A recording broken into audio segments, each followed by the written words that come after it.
Wonder Woman 1984 is an amusement park of sorrow. Everything looks like it should be an enjoyable wonderland, but once you step inside, it's a lot like the first time getting laid.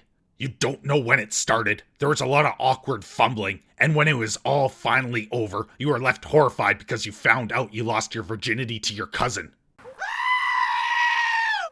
Expectations were high after the first movie shattered the box office, but this follow-up is a bigger disaster than the Hindenburg. This bloated monstrosity cost $200 million, and they still couldn't hire an editor to go through this mess.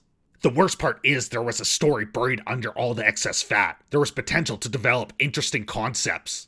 But the end result of this atrocity should have suffered the same fate as Caddyshack 2 and choked on a grenade.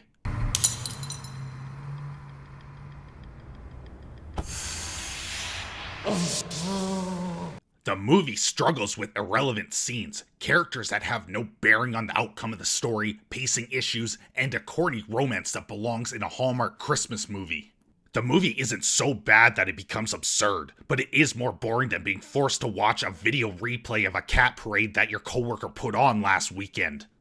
No one cares about your cats. But before I add some gasoline to this dumpster fire, please check out my Subscribestar page. For as little as $1 a month, you can help feed my loyal screaming goat. Or you can support me by buying a t-shirt from my TeePublic store and instantly transform from a disheveled bridge troll to the sexiest person in the room. Every little bit helps. If you can't, then hit the like button, subscribe, leave a comment, and share my video on social media. It really helps my channel. I'm doing my part. I'm doing my part. I'm doing my part. Now let's burn this mother down. Hey, it's bad enough that you forced me to watch this mess, but come on. I need to read this drivel too? It's not even funny. I told you already. Read the script or your precious Star Wars collection goes up in flames. Now, read. Alright, I'll read it. Be warned. There are spoilers up ahead. If you enjoy nonsensical movies with multiple opening scenes, then you are in for a real treat. Wonder Woman 1984 begins with a blast from Jolly Jumper Past, where we see a group of Amazon warriors compete to synchronize their periods for a crowd. After the customary wailing of the shrews, we get our first taste of what is to come. Totally irrelevant scenes that go on longer than a nerd telling you why Firefly never should have been cancelled. When this exercise in pointlessness comes to an end, it's off to opening scene number 2, where a jewelry store robbery goes wrong because Butterfingers over here never learned how to carry a bag. Did no one else in production stop to watch this scene before putting it out? There's a dozen different ways for it to unfold without the ham-fisted slapstick comedy. And I'm using the term comedy very lightly. That's not funny, not funny! Whatever. Anyways, things go sideways when the porn stash gang encounter the best trained security guards a half-day course and a coupon for a frozen yogurt can buy. Numbnuts decides the best way to escape is by dangling a kid over the railing, and then promptly drops the girl like she's some sort of grease-covered watermelon. This happens all while the other robbers decide escaping is overrated, giving Spider-Man time to swing in and stop the crime. So after several more wasted minutes that I could have used to sort my sock puppet collection... Oh, come on, man. I don't even have one, and it isn't even clever. Next time you stop, I'm burning your Cara Dune toys. I'm reading, okay? Who pissed in your cornflakes? Ugh. Monster. We are introduced to the scientist formerly known as... Who? Wait, she works here? This stammering one-note character resonates on screen about as well as a glass of milk in a snowstorm. What are you even doing? Why are you still here? Anyways, antiques from the heist committed by the brilliant porn stash gang needed to be identified, so the FBI sent them to Deanna's museum. As the babbling brook rambles incoherently, Gal Gadot Do This movie picks up a stone that grants the user a single wish. I wish this movie was over. Read. So, devoid of all personality makes a wish that goes on dinner with a rambling thumb. Okay, I just don't care. I want nothing more to do with this Hallmark holiday trash anymore. Burn the toy. I'll buy another. Whoa. Okay, I'll read. Okay? Then we are introduced to a self-absorbed oil tycoon that looks like he smells of dry tears and old mace. This assault waiting to happen is apparently interested in donating to the museum and gets a tour from Seth Rogen's sister. But Hair Club for Men has his eye on the Philosopher's Stone, so he throws a party in honor of his donation. Only there's a catch. He's broker than an art history graduate. At the party, the future front page headline convinces the rambling scientist to go to her office, where he promptly explodes the heads of HR employees everywhere. Then he steals the stone. Then out of nowhere, a ghost possesses a man and crashes the party. Now, you'd think this would be interesting, but you'd be wrong. So very wrong. But here's the good news. The director found a cure for insomnia. After another 10 minutes of dialogue that would be better suited for a lame CW rom-com, we see Wonder Woman struggle snuggle a possessed man. FBI, open up! Yeah, this really does happen. I guess Head and Shoulders will have some company in prison.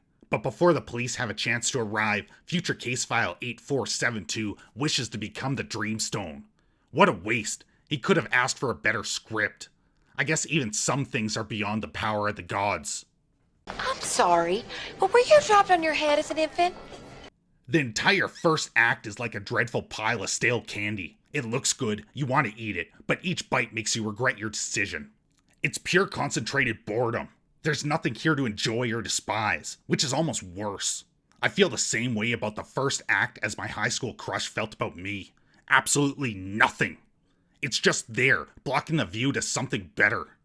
Honestly, you could cut a solid 35% of the entire movie and not change a thing. So much of it is useless drivel, like when Steve Trevor is riding down the escalator for the first time. It serves no purpose, and worst of all adds nothing of value.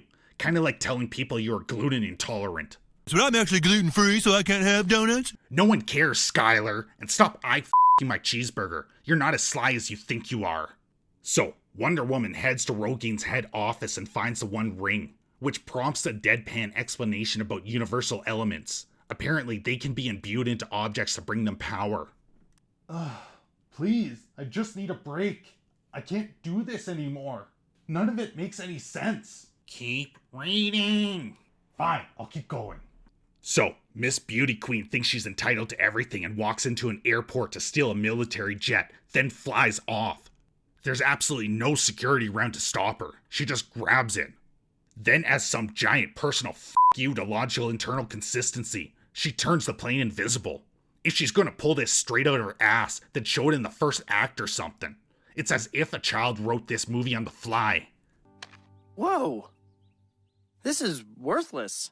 Well, now Mr. Weinstein is granting wishes and taking whatever he wants in return. Then the first interesting thing to happen in over an hour occurs. Wonder Woman passes the human embodiment of Axe body spray, and she reveals an all-new power. Apparently no belt is a match for her, because she sheds her clothes in a single bound. This entire section is about as jarring as walking in on your parents while they play hide the pickle. This scene goes from bad to worse as a femme fatale catches bullets with her lasso at disappointment. I know superheroes play fast and loose with physics, but this is reaching bat nipples levels of cringe.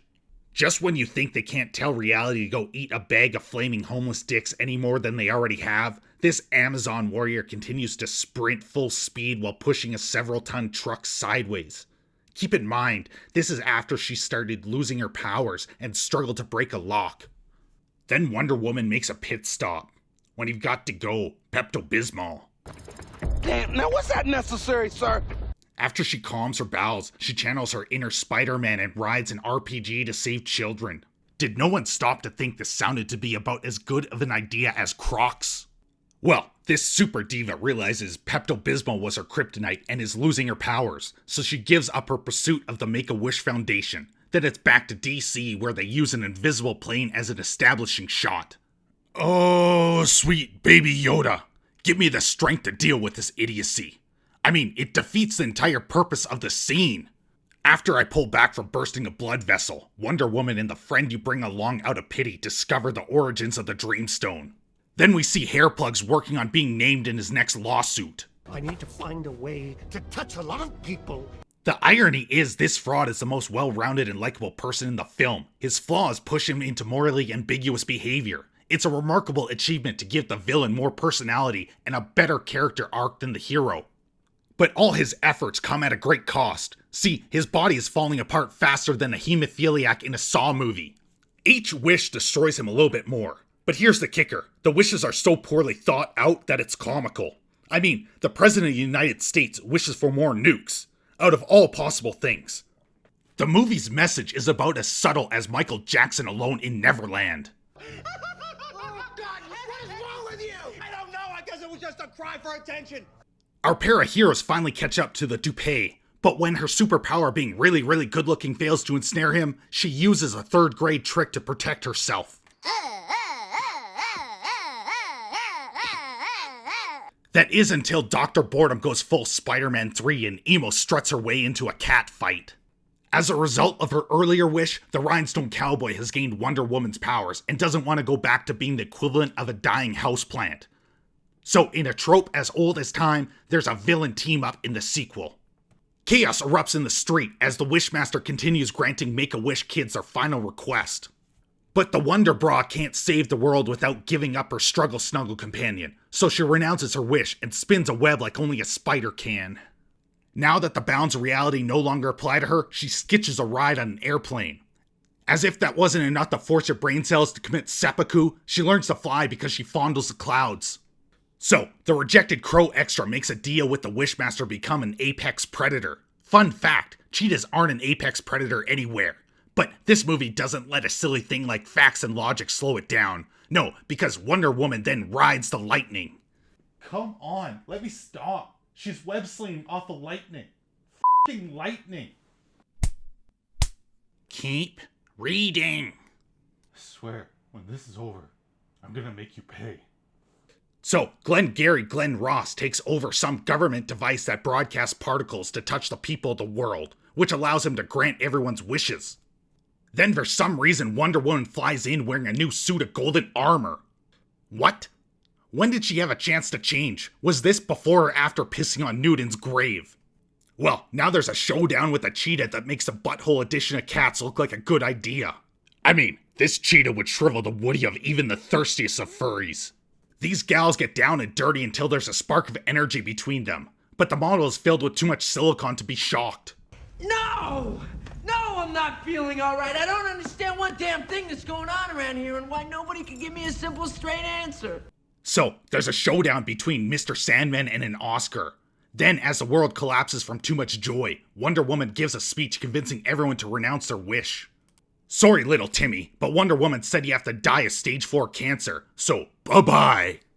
The least believable part about this movie, and that's saying a lot, is a single person didn't tell Wonder Woman to shove off, or better yet, wish for something that made the world a better place. We're expected to believe everyone was selfish.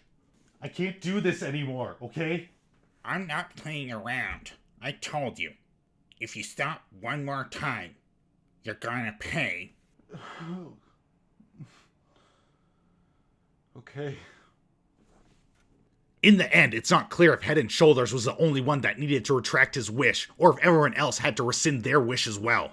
Anyways, after little Timmy was robbed of life, Wonder Woman runs into her former struggle snuggle companion, who doesn't even recognize his former abuser. There's no sign of regret on her face either. You know what? I'm done. I'm not reviewing this dumpster fire for you anymore. I don't care what you do.